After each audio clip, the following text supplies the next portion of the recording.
On. Set to go, 2,600 metres, the chairman's quality.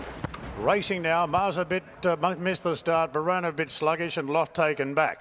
Now Hopeful's jumped away pretty well together with Double Cherry and they vie for the lead. Stockman a lot closer today on the outside of Zagallo, followed by Funambulist, who's buried on the rails early on the inside of Verona.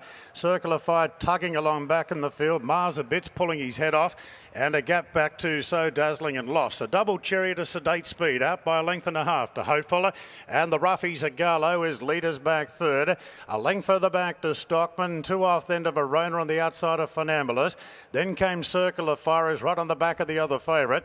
Mars a bit third last the fence, and the last two So Dazzling, and Loft, who has drawn the outside, has taken down to the rail, smothered up last of all. So Double Cherry has the lead all on his own at the 1,800 metres by 2 lengths on Hopeful.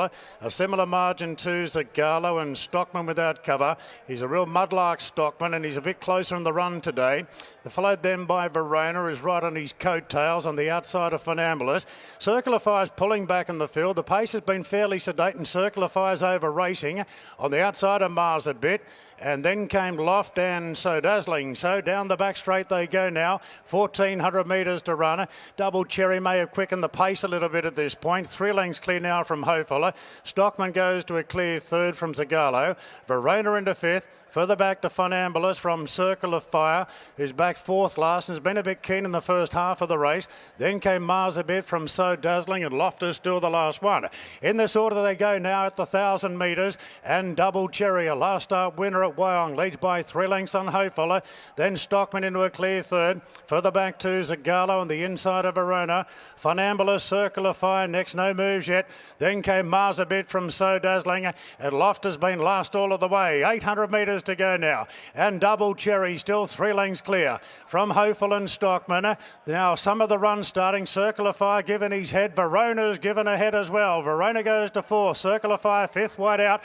Then came Zagallo. So Dazzling tracking into it from Funambulist. Loft to the outside. Mars a bit's last on the fence of a bunching field. Double Cherry being joined by Hopeful. Stockman under pressure. Verona whipping up on the outside, and 2 for the back to Circle of Fire. Hopeful moved up now. Hopeful takes a narrow lead at the 300 metres from Double Cherry. Then came Verona. Circle of Fire is trying to knuckle down on the outside. Hopeful in front from Double Cherry. Circle of Fire in the middle of the track. Verona's dropped off. Hopeful at the 100. Hopeful in front. Circle of Fire. He's knuckling down now. Circle of Fire over the top. Circle of Fire gunned down. Hopeful and Double Cherry third. Followed by So Dazzling, Stockman. A gap back to Zagallo. Then came Loft from Funambulist. Verona dropped out at the end, second last, and Mars a bit, the roughie, finished last. Circle of Fire, good win there. Dylan Gibbons getting his eye in early. He had a bit of a job on his hands in the first half of the race. Was pulling and just racing with the head up and down a little bit. Here's a stallion by Al Manzor, and it certainly wasn't a simple ride for Dylan in the first half of the race, but there was still plenty in reserve down the straight. Very strong third up this preparation. Coming here with the European form, and he was just too strong at the end of the 2,600 metres. Time is 2:46.12. That's way outside the class record. 35.23 the last 600 metres. Interim placings 11, 4, 12 and 9. 11, 4, 12, 9, the interim placings, and a dominant win to Circle of Fire. The other favourites didn't run their part of the bargain there. Stockman's dropped out. Verona loomed